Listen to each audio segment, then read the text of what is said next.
Silakan duduk kembali. Shalom. Ada sukacita, amin. Kita akan merenungkan firman Tuhan. Ya. Tema kita hari ini adalah supaya kita waspada, berjaga-jaga,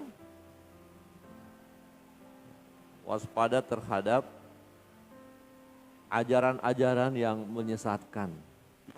Ajaran-ajaran yang membelokkan kita dari jalan yang benar. Ya, waspada terhadap ajaran sesat. Apakah ada ajaran sesat? Mungkin kita bertanya. Ya, ternyata kalau kita lihat firman Allah, orang-orang yang menyesatkan orang lain itu sudah ada, ya. Sudah ada, itu sebabnya Rasul Paulus mengingatkan anak didiknya yang bernama Timotius supaya berjaga-jaga tentang adanya ajaran sesat, dan ada jemaat yang ternyata terseret juga. Ya, terseret mereka mengikuti ajaran sesat. Kira-kira begini, kita kan sudah percaya Yesus, kita katakan kita sebagai orang percaya. Kita kan orang Kristen, kita katakan kita menjadi orang Kristen. Tetapi melihat perjalanan hidup, ternyata ada banyak godaan, ada banyak tantangan, ada banyak ajaran-ajaran yang mulai berkembang. Dan akhirnya kita tersesat karena kita mengikuti ajaran itu. Bahkan ada tanda-tanda ajaib, tanda-tanda mujizat yang mereka lakukan. Ada pengajar-pengajar palsu, ada hamba-hamba Tuhan yang palsu, ya. Dan mereka tidak mengajarkan kebenaran, tetapi mereka mau menyesatkan ya orang-orang yang berjalan dalam kebenaran. Perlu kita waspadai. Hari-hari ini salah satu tanda akhir zaman kalau kita belajar firman Allah adalah semakin marak orang-orang yang meninggalkan jalan Tuhan. Dikatakan semakin banyak orang yang murtad, tidak lagi berjalan pada jalan yang benar. Tidak lagi ada dalam rel yang benar. Mereka melenceng. Dan mereka asik juga dengan jalan yang sesat itu. Ya, sepertinya tidak ada masalah, tetapi di penghujung jalan itu mereka akan mengalami kehancuran. Mereka akan mengalami kebinasaan. Penting kita waspada terhadap ajaran-ajaran yang menyesatkan. Kebenaran firman Tuhan dalam 1 Timotius pasal 4. 1 Timotius, ya kita lihat di ayat pertama 1 Timotius pasal 4 ayat pertama, firman Tuhan berkata demikian. Tetapi roh Allah ya, dengan tegas mengatakan bahwa di waktu-waktu kemudian, di waktu-waktu kemudian ada orang yang akan murtad, lalu mengikuti roh-roh penyesat dan ajaran setan-setan. Dan ternyata ajaran-ajaran itu bukan dari Tuhan. Walaupun mengatasnamakan Tuhan, ini harus kita waspadai. Tetapi ajaran itu dari setan. Ya, dari kuasa kegelapan. Di ayat 2 berkata, oleh tipu daya pendusta-pendusta yang hati nuraninya memakai cap mereka. Ya, ada cap mereka, tanda bahwa mereka adalah kelompok ya penyesat yang tidak berada pada jalan kebenaran, dan mereka terus bergerak sedemikian rupa, ya terorganisir dengan baik, masif dan sangat-sangat rapi ditata sedemikian rupa, bahkan mereka bisa masuk ke gedung gereja, bisa masuk, menyusup, dikatakan kalau kita belajar firman Tuhan, menyusup masuk ke dalam orang-orang yang menyebut dirinya sebagai pengikut jalan Tuhan, sebagai orang Kristen. Jadi tidak semua orang Kristen ya yang mengatakan dirinya sebagai pengikut Kristus adalah mereka hidup sesuai dengan firman Allah. Bahkan ada yang menyusup, mereka masuk hanya akan mengacaukan. Tidak semua hamba-hamba Allah yang mengatakan dirinya sebagai hamba Tuhan adalah hamba Tuhan yang benar. Ada yang menyamar. Dikatakan apa? Seperti malaikat terang. Sebenarnya dia malaikat kegelapan, tapi masuk. Jadi harus kita waspadai. Dia bisa menyusup masuk ke dalam. Coba lihat kiri kanan dan katakan waspada. Ya. Nah, apa yang kita waspadai? Penyusup. Jadi coba agak sedikit berbisik, awas penyusup. Ya, oke, bisa ya. Kiri kanan 1 2 3. Awas penyusup. Penyusup itu penyusup, dia pelan masuk. Kalau udah penyusup masuk, wah bahaya. Kita susah sekali nangkapnya. Mau menangkap penyusup? Kalau penyusup itu sudah dapat tangkap, buang, campakkan jauh-jauh, jangan masukkan lagi. Namanya juga penyusup, itu berbahaya. Dan polanya sedemikian, melalui ajaran-ajaran. Dan ternyata bukan hanya melalui ajaran-ajaran juga, tetapi juga melalui apa yang kita selama ini, ya secara budaya, secara kebiasaan kita, rupanya juga menyesatkan. Di ayat 3 berkata begini, mereka itu melarang orang kawin, melarang orang makan makanan yang diciptakan Allah, supaya dengan mengucap syukur dimakan oleh orang yang percaya dan yang telah mengenal kebenaran. Jadi ajarannya menyusup melalui aturan-aturan, banyak sekali aturan. Jangan ini, jangan itu, jangan ini, jangan itu, harus begini, harus begitu. Nah tetapi ajaran itu tidak bersumber daripada firman Allah, tidak bersumber daripada Tuhan. Terlalu dibuat sedemikian rupa. Ya tetapi tujuannya hanya menyesatkan. Nah yang ayat 7, tetapi jauhilah tahayul dan dongeng nenek-nenek tua, latihlah dirimu beribadah. Tetapi juga rupanya tahyul. Tahayul ini juga menyesatkan. Ya, dongeng nenek-nenek tua, kalau nenek-nenek ya udah tua ya, kalau udah belum tua belum nenek ya. Halo, apa artinya dongeng nenek-nenek tua? Biasanya begini, kalau anak masih kecil, dia dekat dengan neneknya, si nenek mau menidurkan cucu dengan dongeng. Ya, dongeng-dongeng akhirnya tertidur. Kita bisa bayangkan kalau cucunya itu terus dengar dongeng, apa yang di kepalanya, apa yang akhirnya terekam, apa yang di pikirannya, apa yang menjadi kebiasaannya. Dongeng. Bahaya. Nah kita rupanya senang dengan dongeng, senang dengan tahayul, kita sudah belajar itu. Ya, kalau kita, satu contoh misalnya tahayul, kalau kita pergi jalan-jalan malam-malam, ya, kemudian kita lewat satu pohon besar, jangan lupa harus permisi, ya, permisi numpang lewat, padahal nggak ada orang. Kalau nggak permisi awas bisa celaka. Ya, kita harus ngomong. Kalau bawa kendaraan kita harus bunyikan bel, ting ting, baru lewat. Kalau enggak awas bahaya. Ayo siapa yang pernah melakukannya, ayo angkat tangan, ayo angkat tangan. Gak usah ya, kayaknya semua ya. Masih belum? Masih lakukan? Tintin. Justru Bapak Ibu ketika jalan di bawah pohon besar itu dan orang bilang harus bersuara, harus bilang permisi, harus tintin, tintin, tintin, permisi. Nah kalau ada yang menjawab, saya yakin saudara akan lari terbirit-birit. Ada pohon besar, pohon rindang yang tikungan itu loh yang mau ke rumah kita. Permisi, terus lewat aja, langsung lari. Kenapa harus ngomong di situ? Ayo saya mau bertanya, kenapa harus ngomong di situ? Kenapa kadang-kadang nggak ngomong tapi batuk? Ya biasanya ada syarat permisi lah, ya, permisi. Kula nuwun. Tapi terus waktu permisi, ya silakan lewat aja. Lari kita, orang gelap malam tidak ada apa-apa, kita permisi terus ada yang jawab. Lari enggak? Saya jamin lari. Atau enggak bisa lari sudah langsung pingsan, geter gitu. Tahayul. Kalau malam jangan nyapu. Kalau nyapu nanti rezeki enggak dapat. Lah orang itu bau kotor. Masa tidur di kamar yang di bawah ada kotoran? Nyapu enggak? Nyapu enggak?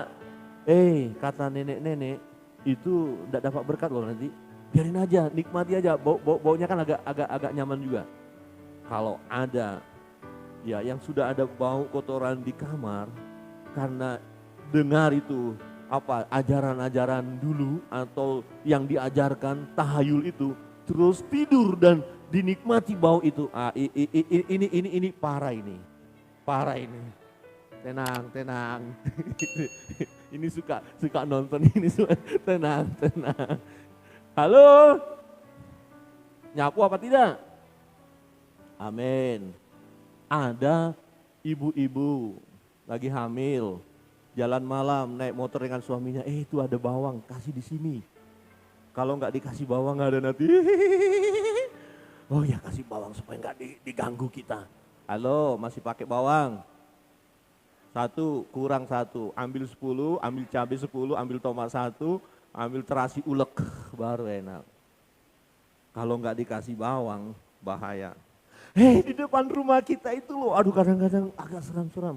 Jadi di atas apa itu pintu harus kasih sedikit daun, entah daun apa itu, Bapak Ibu tahu itu daun apa Bapak Ibu? Pura-pura nggak mau jawab, nanti ketahuan. Ambil daun yang di kampung itu loh, ada di sini, taruh aja di situ. Supaya apa? Kalau setannya lewat, ada daun, lari. Atau buat salib besar. Saudara, setan tidak takut dengan salib. Mau berapa, mau semua kalian gambari salib di rumah, tapi nggak ada orang beriman di dalam itu, masuk juga setan. Ya, saya dulu waktu kecil nonton film dan sampai dewasa itu terekam. Saya nonton film vampir. Saya suka itu nonton. Ditengking ditolak nggak keluar, datanglah seorang yang rohaniawan, diambillah salib. Nah, begini, vampirnya lewat, kalau salibnya mundur, dia datang, dia salibnya maju, dia mundur. Saudara pegang salib, terus datangin setan, iblis, tapi saudara nggak percaya, saudara diketok kepalanya, kamu nggak ada salibnya. Ingat, anak-anak Imam Sekewa coba usir setan dalam nama Yesus, tapi mereka nggak percaya, dikerjain. Ya, halo. Apa di depan rumah Anda, Bapak Ibu, Saudara, jemaat, ada? Masih ada? Kain putih. Kain putih, ada. Enggak, cermin. Nah ini ada nih, tahayul. Kasih cermin, ya, di depan pintu. Jadi kalau setan ngerah, setan lari. Setan mah nggak berkaca, Bapak Ibu. Aduh, gimana sih? Tahayul. Nah rupanya ada jemaat itu yang mengikuti tahayul. Kalau malam-malam, ya, jangan menjahit. Ya, nanti nggak ada rezeki. Misalnya, ya dulu kan malam-malam nggak boleh menjahit karena nggak ada lampu, jadi nggak kelihatan. Nah, kalau sekarang boleh, nggak apa-apa. Menjahit aja, nyapu aja. Ya, kemudian sapu itu harus dikasih terbalik malam-malam, jangan ke bawah. Bawah bahaya, kalau ke atas enggak bahaya. Dan taruh di depan, di belakang pintu. Jadi ini pintu rumah kita, ambil kayu sapu itu harus dibalik dan harus di situ. Nah, itu kami lakukan terus dulu, kami lakukan itu. Nah, sebenarnya tujuannya apa? Kalau itu sapu ijuk ya, sapunya ke atas, dia lebih awet sebenarnya dibanding dengan ke bawah. Kenapa di belakang pintu? Kalau ada orang gedor-gedor pintu dan dipaksa jatuh, kita dengar gitu loh. Atau ada gempa, dia jadi jatuh. Itu tandanya. Tapi enggak kayak gitu. Dulu kita pikir ada setan. Jadi kalau dilihat ada hitam, ada orang enggak berani gitu ya. Salah. Jadi jauhi tahayul. Ya, jangan percaya dengan tahayul. Cerita nenek moyang dulu yang tidak sesuai dengan firman Allah, jangan percaya. Jangan dengar dongeng nenek-nenek tua yang terus turun-temurun diajarkan, dan jangan juga kita mengajarkannya. Ya. Satu hari mungkin ada yang mengajarkan, atau Eldo ya dapat pelajaran dari mana begitu. Ya kemudian di tekungan nggak ada orang, bel, ngapain bel, nggak ada. Nah, rupanya ada kebiasaan kalau di setiap di tekungan kasih bel. Tin. Nah, ini kayaknya nih banyak diantara kita. Ayo jujur. Nanti kalau sudah dengar firman, mulai tergoda mau bunyiin, nggak usah. Nggak bakalan celaka. Amin. Jauhi. Nah, persoalannya adalah apa yang harus kita lakukan, ya, supaya kita tidak tersesat dengan ajaran-ajaran dan kebiasaan-kebiasaan yang menyesatkan itu. Ya, tahayul itu menyesatkan. dongeng itu menyesatkan. Karena pada akhirnya pikiran kita bukan kepada Tuhan, tetapi kepada dongeng itu, kepada tahayul itu. Ya kalau saya nggak buat begini nanti saya begini, kalau saya begini kalau nanti begini. Dan terus kapan waktunya kita datang kepada Tuhan? Ya walaupun kadang dalam dongeng itu ada semacam ajaran yang benar. Dongeng peristiwanya nggak benar, tapi ada nilai-nilai kebenaran ditanamkan, itu bisa. Tetapi persoalannya kita kenapa lebih condong kepada dongeng? Kalau orang cerita dongeng bisa 2 jam duduk manis sampai tamat. Tapi waktu firman Tuhan, ya kita renungkan firman Tuhan setengah jam saja sudah nggak sanggup. Ya paling 10 menit pertama agak kuat, mulai masuk 5 menit berikut sudah mulai ngantuk. 5 menit berikut tertidur. Ya 30 menit berikut sudah amin, kita pulang. Halo, kalau firman Tuhan, kenapa? Ya karena kita digoda, dipengaruhi, mau diseret, ya supaya jangan mengikut Tuhan. Apa yang harus kita lakukan? Yang pertama, kita harus mengerti kebenaran sehingga kita dapat membedakan ketidakbenaran. Ada ajaran A, B, dan C, kita nggak bisa bilang ini sesat kalau kita tidak tahu yang benar. Jadi kita tahu dulu yang benar, kita kuasai yang benar, maka kita akan ngerti bahwa ini tidak benar. Hanya itu caranya. Kalau ada gambarannya begini, ada seseorang memberikan uang kepada Bapak Ibu Saudara. Saudara harus tahu itu palsu atau tidak. Ya, saudara hanya bisa memastikan itu palsu karena Bapak Ibu tahu mana yang asli. Kalau saudara tidak tahu asli, nggak bisa kita berkata ini palsu, yang asli aja kita nggak ngerti.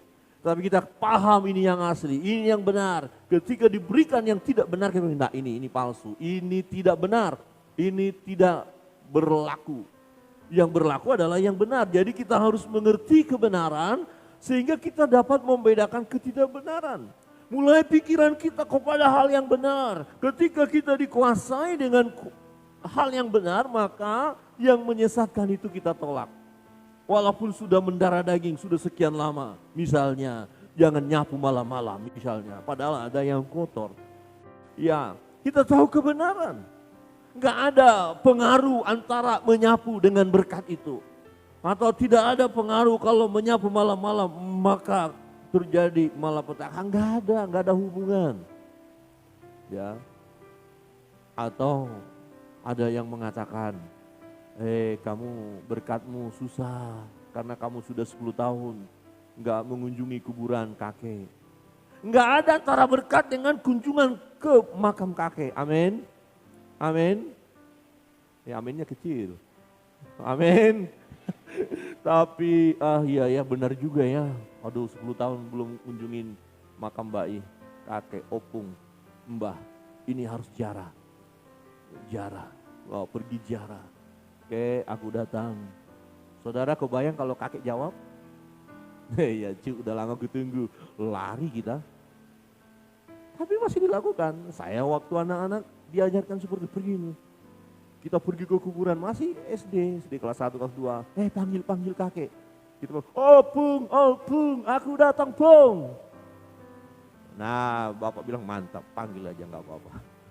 Untung gak kita bilang, gak ada yang jawab. Tapi ada rasa tersendiri ya. Rasanya lebih iya dong kalau kita udah lakukan ini. Nah tahayul. Jangan percaya. Tahu kebenaran, jangan juga pikirkan terus saya nanti betul ya, saya udah gak peduli ya, sudah begini. Wah keliru. Ya, kita mengerti kebenaran, saudara yang terkasih dalam Tuhan. Di ayat 6 berkata begini, dengan selalu mengingat hal-hal itu kepada saudara-saudara kita, engkau akan menjadi seorang pelayan Kristus yang baik, terdidik dalam soal-soal pokok iman kita. Terdidik dalam soal-soal pokok iman kita. Kita punya kebenaran, punya firman Allah. Saudara dan saya, kita akan bersama-sama menjadi pribadi yang terdidik dengan kebenaran ini. Manakala kita membaca dan merenungkan kebenaran ini siang dan malam. Jadi cerita-cerita, ajaran-ajaran yang menyesatkan kita paham ini tidak benar, ini sesat karena kita sudah punya kebenaran ini. Manakala kita tidak punya kebenaran ini, maka ajaran-ajaran sesat itu merajalela dan kita nikmati. Tahayul, dongeng-dongeng nenek tua kita imani, kita lakukan. Seringkali kita berjalan dalam hidup ini, ya tetap mengingat cerita-cerita yang diajarkan dari leluhur kita. Kita anggap itu benar. Kenapa? Karena kita belum tahu kebenaran. Jadi kita perlu terdidik. Jadi tidak hanya sekedar saya orang percaya, saya punya Alkitab tapi nggak pernah dibaca, itu bukan terdidik. Terdidik artinya baca dan renungkan. Ketika kita kurang memahami, kita boleh mencari sahabat, mencari teman, atau bapak ibu rohani kita, atau gembala kita untuk bertanya apa maksudnya ini. Kemudian kita sama-sama belajar. Ya ada wadah di mana kita di KPI sharing satu dengan yang lain. Untuk menguatkan iman kita ketika kita bersama-sama mempelajari firman Allah. Jadi kita terdidik dalam soal-soal pokok iman kita. Kalau ada yang berkata, ada yang meninggal di sana keluarga kita. Kita harus ada syukuran hari ke-7. Sebab rohnya masih ada di dapur, di depan. Itu sebabnya ketika tiba-tiba malam-malam bunyi, kletung, ditarik makanan. Jadi kita hari ke-7 harus ada ya ucapan syukur atau doa khusus. Supaya yang meninggal itu tidak terlalu sedih. Benar nggak begitu Bapak Ibu? Tidak benar, tidak ada di sini. Oh kita harus ada hari 40. Lucu beberapa waktu yang lalu kita ada diskusi ya sharing saja ya. Oh hari ke-3 ada buat acara begini. Hari ke-40 buat, hari ke-50 buat. Nah terus dibilang itu sepertinya ajaran Tuhan Yesus ya. Kan Yesus kan hari ke-3 bangkit. Jadi kita 3 hari itu harus rayakan. Ya hari ke-40 ya dia naik ke surga. Berarti kita ada ibadah. Ya kemudian hari 50 pencurahan Roh Kudus. Berarti Alkitabiah dong gitu. Siapa bilang Alkitabiah itu dipaksakan. Karena sebelum firman Tuhan masuk ke daerah kita, ke kampung kita, kita sudah lakukan itu. Dan ternyata kita berpikir, nah rohnya yang meninggal itu, oh masih dekat-dekat ini hari sampai hari ke-7 itu ya. Hari ke-40 sudah agak jauh. Hari ke-50 jauh sekali. Hari ke-100 bikin upacara lagi karena sudah sangat jauh. Itu tahayul, itu dongeng. Tidak benar. Oh kalau begitu kenapa kita adakan ucapan syukur? Oh, ada keluarga yang sudah meninggal. Ya. Itu untuk kita yang hidup, bahwa kita beribadah, memuji Tuhan, mengingat kembali. Ingat boleh, bahwa seseorang yang kita kasih sudah terlebih dahulu meninggalkan kita. Dan kita waktu beribadah, memuji, menyembah Tuhan, sekaligus kita mempersiapkan diri kita untuk juga dipanggil oleh Tuhan. Amin. Itu bukan mendoakan, ada orang berkata, doakan ya supaya diterima di sisinya. Gak ada faedah. Bapak Ibu Saudara jangan berdoa mendoakan orang yang kita kasih yang telah terlebih dahulu meninggalkan kita supaya masuk surga. Enggak ada sia-sia. Kita perlu berdoa yang sama-sama yang hidup ini saja. Amin. Amin. Doa lihat kiri kanan, doakan yang hidup. Yang mati enggak usah. Wah ini berat ini.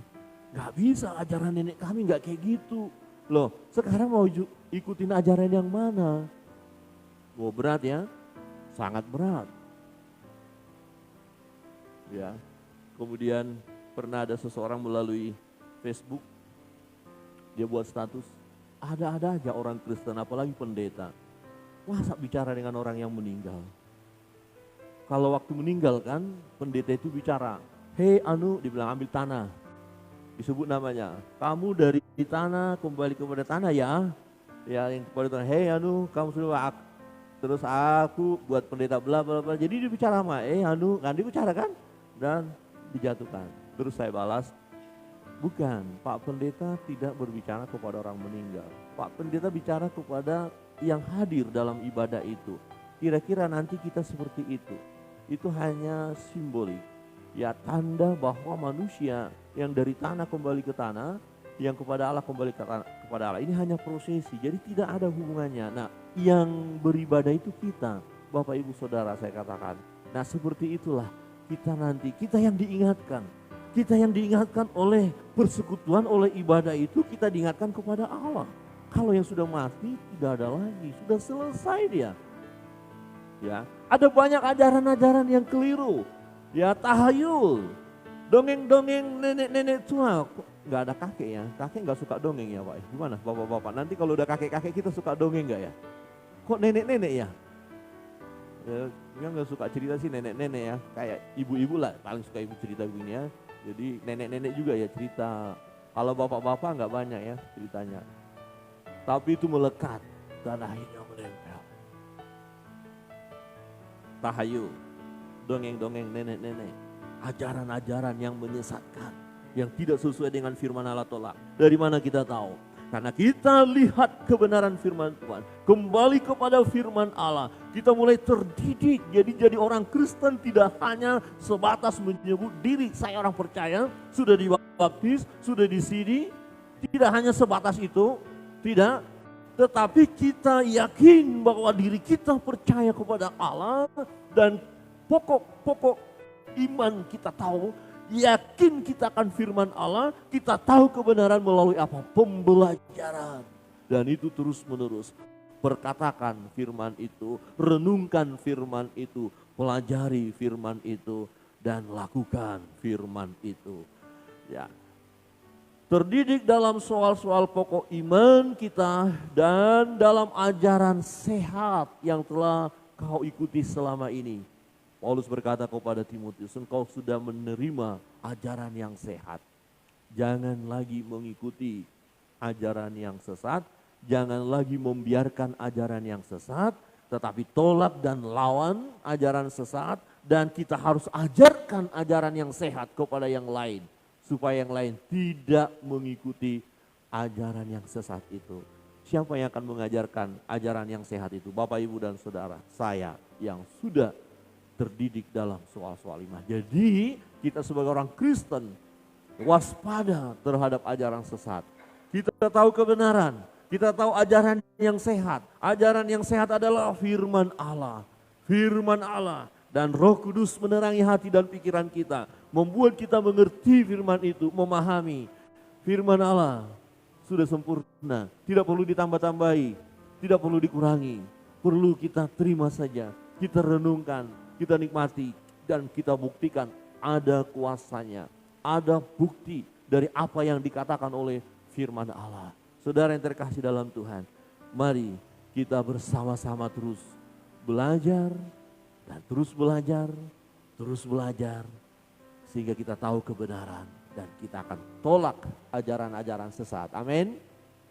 Tolak ajaran yang menyesatkan. Ayat 13. Sementara itu, sampai aku datang, bertekunlah dalam membaca kitab-kitab suci, dalam membangun dan dalam mengajar. Jangan lalai dalam mempergunakan karunia yang ada padamu, yang telah diberikan kepadamu oleh nubuat dan dengan penumpangan tangan sidang penatua. Ini dinasihatkan oleh Rasul Paulus kepada anak didiknya Timotius. Baca terus firman, bertekun itu terus menerus. Jangan lagi suka baca, lagi nggak suka nggak baca, itu nggak bertekun. Bertekun itu terus. Artinya sudah kita awal membaca firman Tuhan, baru 10 ayat, sudah ngantuknya luar biasa. Kalau kita langsung hentikan dan tidak baca, itu tidak bertekun. Bertekun itu langsung, Tuhan aku mau baca lagi. Bisa 5 ayat, udah mulai ngantuk lagi. Tuhan aku mau baca lagi, dapat 5 ayat. Sudah mulai ngantuk lagi, ambil air, cuci muka, baca lagi. Nah itu bertekun, terus menerus. Jadi kalau bertekun sekali baca, udah ngantuk, udah biarin aja. Itu enggak bertekun. Nah sejauh mana kita belajar firman Allah? Apakah kita sudah bertekun? Apakah kita ada kerinduan ingin tahu lebih banyak tentang kebenaran itu? Kalau kebenaran itu kita tidak dapatkan, tidak miliki, kita nggak bisa membedakan ajaran yang menyesatkan itu. Wah nyaman kok ajaran ini, baik kok, sepertinya bahagia saya dengan ajaran ini. Padahal itu dari setan. Ingat, dia menyamar seperti malaikat terang. Sepertinya membawa kita dalam suasana yang bahagia. Tetapi tidak, karena di penghujung sana kita akan mengalami kehancuran. Saudara yang terkasih dalam Tuhan, apa yang harus kita lakukan supaya kita tidak tersesat dengan ajaran-ajaran atau kebiasaan-kebiasaan yang menyesatkan? Yang kedua, kita harus melatih diri kita beribadah. Melatih diri kita beribadah. Hanya kepada Allah. Beribadahlah terus kepada Tuhan. Beribadah, persembahkan hidup kita, tubuh, jiwa, dan roh kita persembahkan kepada Tuhan. Persembahkan hidup sebagai persembahan yang kudus, yang berkenan kepada Allah. Itu adalah ibadahmu yang sejati. Artinya, ketika kita hendak melakukan segala sesuatu, adakah ini sesuai dengan firman Allah? Adakah ini menyenangkan hati Tuhan? Adakah ini untuk kemuliaan Tuhan? Saudara, di ayat 7 berkata begini. Tadi kita sudah baca, tapi bagian B, latih dirimu beribadah itu. Tetapi jauhilah tahayul dan dongeng nenek-nenek tua. Latihlah dirimu beribadah. Latihan badani terbatas gunanya, tetapi ibadah itu berguna dalam segala hal. Karena mengandung janji, baik untuk hidup ini maupun untuk hidup yang akan datang. Kita lihat olahragawan, ketika kita lihat dia berhasil dan meraih juara, ada medali emas atau piala yang dia terima, dia tidak bisa menerima dengan tiba-tiba. Dia tidak bisa langsung hebat. Dia pasti melatih dirinya. Apa latihan itu gampang? Tidak. Apa latihan itu mudah? Tidak. Latihan itu ada air mata, ada keringat, bahkan kadang-kadang ada darah juga yang mengalir. Karena harus begitu keras latihan itu. Latihan badani terbatas gunanya. Jadi Rasul Paulus membandingkan antara latihan badani dan latihan ibadah. Ya, sebagaimana latihan badani berguna, lebih lagi ibadah itu sangat berguna dalam segala hal. Karena mengandung janji baik untuk hidup ini maupun untuk hidup yang akan datang. Jadi kalau kita tidak latih diri kita beribadah, maka yang akan masuk adalah ajaran sesat, ajaran palsu, ya tahayul, dongeng nenek-nenek tua. Ya mana yang lebih menyenangkan hati kita, padahal tidak sesuai dengan firman Allah. Kita tetap saja melakukannya karena kita tidak melatih diri kita untuk beribadah. Misalnya begini, melatih dalam ibadah. Apa yang kita lakukan untuk Tuhan itu prinsip. Jadi waktu kita mau melakukan sesuatu, kita bertanya, adakah ini untuk kemuliaan Tuhan? Sebab ibadah kita yang sejati adalah hidup ini yang kita persembahkan kepada Tuhan. Waktu kita mau makan sesuatu, adakah ini sesuai dengan firman Tuhan? Waktu kita mau berkata-kata, adakah ini sesuai dengan firman Tuhan? Nah kalau kita selidiki dengan kebenaran tadi, maka kita temukan, wah ini gak sesuai dengan firman Allah. Yang ini ya bawa bawang merah, ya ikatkan dengan peniti, taruh di baju anak, ini gak sesuai dengan firman Allah. Tapi kalau nanti gak gitu kan anak saya nangis, diganggu. Ah ini mulai goncang kan? Nah tapi kemudian kita bilang, saya mau ibadah, apa yang kulakukan harus sesuai dengan firman Allah. Maka kita berani ambil keputusan, enggak, lepaskan peniti itu, copot. Lepaskan gelang-gelang merah itu, copot. Lepaskan yang ada di kalung-kalung, ada buntelan-buntelan itu. Ya bukan kalung-kalung itu enggak, jangan dilepaskan ya. Yang itu loh ada kadang-kadang ada apa ya, yang hitam, ya dijahit, apa enggak tahu saya apa di dalam ya. Terus kasih ini, lepaskan gelang-gelang yang agak sedikit angker itu gitu ya. Lepaskan, amin. Hanya di sini yang amin, di sini belum. Amin. Kalau dipaksakan memang begitu, tapi itu di gereja aminnya. Nanti kalau udah keluar, ya saya sih enggak sih. Aduh sayang nanti ada orang berkata begini, saya pernah layani seseorang dulu, kamu lepaskan, oke. Kalau saya lepaskan saya diganggu, siapa yang nolong saya yuk? Bapak bertanggung jawab? Jangan saya yang bertanggung jawab dong, ya kamu dong. Oh berarti imannya masih lemah dia. Dia ragu-ragu mau melepaskan sesuatu yang dia pegang itu. Takut dia, masih ragu-ragu. Ya, wah jadi kalau ragu-ragu gimana? Nah, latih. Oke, hari ini satu ini saya lepas. Besok saya lepas. Saudara pegang berapa? Banyak ya? 3. Lepas. Lepas. Akhirnya benar-benar sesuai dengan firman Allah. Latihan, terus menerus. Aduh, bangun pagi harusnya beribadah susah banget. Latih. Ya, ingat seperti olahragawan. Ya, kalau dia nggak mau berlatih, nggak bakalan juara, nggak bakalan pemenang, nggak bakalan. Latih. Ya, betul ya Pak Sony ya. Kalau ada atlet Bapak nggak mau latihan, Pak masih pakai. Saya pikir langsung di sana nggak terpakai ini. Ya, petinju yang nggak mau latihan, nggak mau bertinju, terus nanti tiba-tiba naik ring ya, sama dengan nyerahin nyawa itu. Latihan, yang pelari, latihan. Dan kekristenan itu seperti itu. Ya, supaya kita tidak mengikuti kebiasaan-kebiasaan yang menyesatkan itu. Yang tidak sesuai dengan firman Allah, kita latih terus diri kita untuk beribadah kepada Allah. Nah, dengan kita melatih, maka pikiran kita ya dikuasai oleh apa yang kita buat. Jadi tidak ada lagi kesempatan untuk ajaran-ajaran yang sesat tadi. Tidak ada lagi kesempatan untuk tahayul menguasai kita. Tidak ada lagi kesempatan dongeng itu mau menguasai hidup kita. Sebab kita sudah fokus mempersembahkan hidup kepada Tuhan. Ibadah kita yang sejati. Kita terus lakukan. Mungkin kita merasa takut oleh karena kita mulai lepaskan tahayul itu. Waktu ada rasa takut, masuk dalam hadirat Allah. Pujilah Tuhan, sembahlah Tuhan, ambil firman Allah, baca apakah benar ajaran tadi akan, kalau saya tidak lakukan, tahayul itu akan menghancurkan hidup saya. Kita beribadah, kita datang kepada Tuhan, kita buka kebenaran. Nah, akhirnya kita tahu, paham. Ajaran-ajaran sesat, tidak. Tahayul, enggak mau. Dongeng-dongeng nenek tua enggak mau. Budaya, tradisi, ajaran dari leluhur yang tidak sesuai dengan firman Allah, enggak mau saya. Tidak, saya mau melakukan firman Allah. Latih. Jadi iman kita tidak langsung tiba-tiba bertumbuh besar, hebat, kuat, kokoh. Tidak Bapak Ibu. Saya pun tidak langsung memaksakan kalau dia masih ragu-ragu. Saya tidak paksakan sebab dia akan menderita. Tetapi saya akan terus sampaikan, coba Anda yang harus bangkit, bertumbuh, berjuang. Iman kita masing-masing.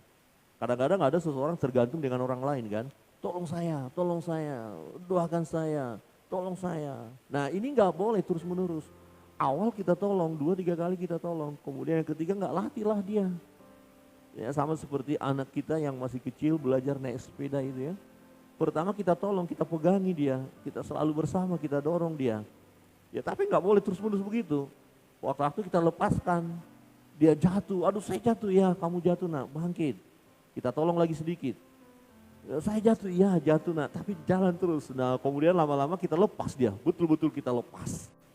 Ya jadi kita harus benar-benar ya lepas ya dari segala ajaran-ajaran sesat, ya tahayul, dongeng nenek-nenek tua. Karena apa? Karena kita sudah melatih diri kita beribadah. Amin. Terus melatih diri, amin. Ada doa atau ibadah secara pribadi. Ambil bagian.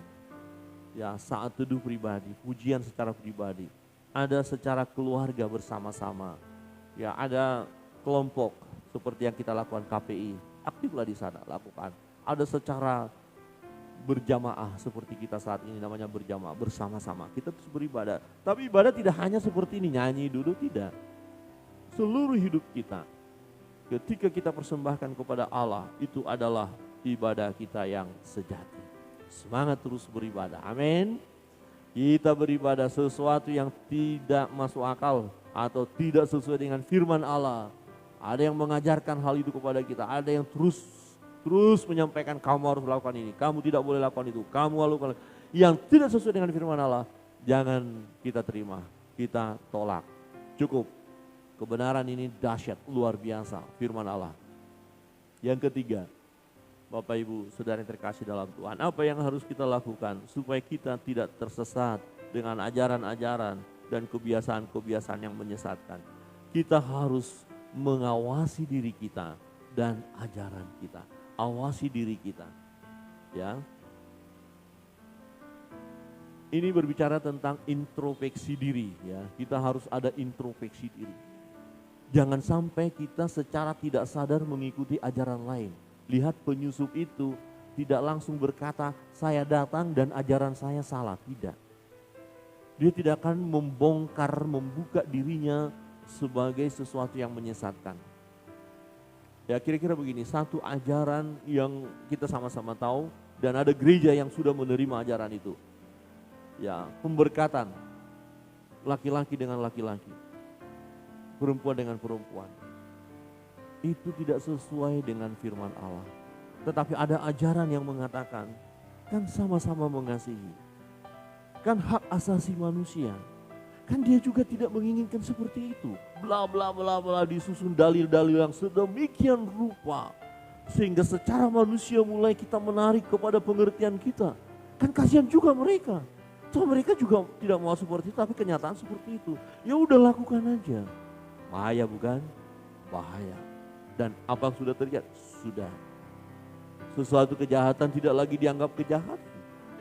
Ya bahkan setuju kalau kita belajar firman Tuhan dalam kitab Roma. Bahkan mereka setuju dengan apa yang mereka lakukan. Bukannya mengatakan ini salah, itu tidak baik, itu dosa. Tidak. Tetapi mereka mengajarkannya. Dan itu propagandanya luar biasa. Semua lini mereka masuk supaya mereka diterima. Nah, kalau nggak salah mungkin Bapak Ibu tahu ya. Kalau kita ke toilet umum di daerah tertentu, negara tertentu ya. Jadi bukan dua lagi lambangnya ya. Kalau dua kan toilet laki-laki dan perempuan. Kalau di negara tertentu enggak, udah tiga. Saudara tahu tiga? Oh ini untuk laki-laki, ini untuk perempuan. Ini kurang jelas. Mereka hargai itu, tetapi apakah itu benar? Dan mereka punya kitab suci tersendiri, saudara. Ada kitab suci tersendiri. Sehingga merasa tidak berdosa mereka. Mereka merasa tidak bersalah, nah ini menyesatkan. Jadi awasi ajaranmu dikatakan, awasi ajaran kita, awasi diri kita. Ya jangan sampai kita mulai belajar, tetapi kita tidak menyerahkan diri kita kepada kebenaran ini. Akhirnya kita terseret. Ya, jangan sampai kita terseret. Maka dikatakan di ayat 16, awasilah dirimu sendiri dan awasilah ajaranmu. Bertekunlah dalam semuanya itu karena dengan berbuat demikian engkau akan menyelamatkan dirimu dan semua orang yang mendengar engkau. Jadi kita ini jadi contoh. Ya, kita ini jadi teladan. Kita pun harus mengajarkan. Ya, terus kita lihat ajaran kita. Karena gini Bapak Ibu, ada hamba-hamba Tuhan yang tadinya mengajarkan ajaran yang benar. Lama-lama kita tahu dia udah melenceng ajarannya. Ya, dia tidak melihat, dia tidak mengawasi dirinya. Jadi dengan pikirannya yang semakin canggih, pengetahuannya yang semakin canggih, ilmunya yang semakin tinggi, dan ternyata menyeret dia keluar dari jalur. Dan dia merasa diri sudah benar, dia menemukan kebenaran baru. Nah kebenaran baru yang dia temukan diajarkan. Ini sangat berbahaya. Ajaran sesat, ajaran palsu ini sangat berbahaya. Ya. Karena ketika dia mengajarkan hal itu, berapa banyak orang yang menerima. Kemudian banyak orang lagi yang akan menyampaikan. Kira-kira begini, saya menyampaikan sesuatu hari ini. Kalau yang saya sampaikan sesat, berapa banyak jemaat yang sudah dengar. Kemudian karena antusias jemaat, apa yang saya sampaikan, disampaikan lagi kepada semua keluarga. Ada yang dikirim lagi melalui Facebook, ada dikirim lagi melalui WA, berapa banyak yang akan sebar. Jadi kalau ajaran itu sesat, berapa banyak orang yang disesatkan. Jadi perlu kita waspada dengan ajaran sesat itu. Harus waspada. Tetapi kalau ajaran kita awasi dan ternyata memang benar ajaran kita, maka bertekunlah dalam semuanya. Terus, walaupun ada orang menganggap ajaranmu kuno, ajaranmu kayak gitu, enggak masuk akal lagi, enggak mengikuti zaman, enggak masalah. Kebenaran tetap pertahankan. Ketika kita terus mempertahankan dengan tekun pengajaran itu, kita sampaikan, ada begitu banyak orang yang tetap menerima kebenaran itu. Dan kemudian orang-orang yang menerima kebenaran itu membagikan lagi. Maka dikatakan apa? Karena dengan berbuat demikian engkau akan menyelamatkan dirimu dan semua orang yang mendengarkan engkau. Kita selamat karena tetap pada jalan yang benar, orang lain pun selamat. Jadi Bapak Ibu, kalau Bapak Ibu bersaksi, itu dahsyat Bapak Ibu. Luar biasa, bukan hanya untuk diri kita. Kita pikirkan itu. Betapa mengerikan kalau orang-orang hanya menerima ajaran yang sesat. Mengapa kita yang menerima ajaran benar tidak mengajarkannya, tidak membagikannya kepada orang lain? Ini satu tantangan bagi kita. Maka Rasul Paulus berkata kepada Timotius, awasi dirimu sendiri dan awasilah ajaranmu. Bertekunlah dalam semuanya itu. Kita tahu kebenaran ini. Jangan diam. Kita terus buktikan kebenaran yang kita dapatkan dan ajarkan kebenaran itu terus menerus. Supaya lebih banyak orang yang tetap pada jalan kebenaran. Yang hidupnya berkenan kepada Allah, menyenangkan hati Allah. Dan mereka memperoleh keselamatan. Pastikan kita bergerak. Kalau tidak Bapak Ibu, pengajar-pengajar sesat ini sudah merajalela. Dan betul firman Tuhan katakan, di tanda akhir zaman mereka terus gencar, bahkan membuat mujizat. Tapi ini mujizat palsu. Bikin kesembuhan, mengatasnamakan kesembuhan ilahi, ternyata bukan. Karena kuasa gelap pun setan-setan bisa lakukan itu. Jadi mulai dipengaruhi. Tapi kita yang hidup dalam kebenaran, kita tidak akan tergoda. Kita tidak akan masuk, tidak akan terjerumus. Apa yang kita harus lakukan Bapak Ibu? Supaya kita tidak tersesat, kita tidak terjerumus, kita tidak mengikuti ajaran-ajaran sesat dan kebiasaan-kebiasaan yang menyesatkan itu. Kita tetap pegang teguh. Yang pertama, kita harus mengerti kebenaran. Pegang kebenaran. Firman Allah. Firman Allah. Jangan coba-coba menggantikannya dengan yang lain. Dengan filsafat-filsafat yang lain, jangan. Ini firman Allah. Terus kita mengerti kebenaran firman. Untuk itu kita harus terdidik. Pelajarilah. Kita terus hidup sesuai dengan firman. Dan latih diri kita beribadah. Jangan menjauhkan diri dari ibadah-ibadah kita. Jangan tinggalkan persekutuan kita. Persekutuan keluarga. Persekutuan yang lebih luas, KPI. Persekutuan ibadah minggu. Jangan kita tinggalkan terus. Ini akan menolong kita supaya kita terhindar dari ajaran-ajaran sesat dan kebiasaan-kebiasaan yang menyesatkan. Kita harus mengawasi diri kita dan ajaran kita supaya kita memperoleh keselamatan itu. Artinya kita tidak tersesat dan orang lain pun akan tertolong melalui pelayanan kita. Tuhan Yesus memberkati kita. Mari bangkit berdiri.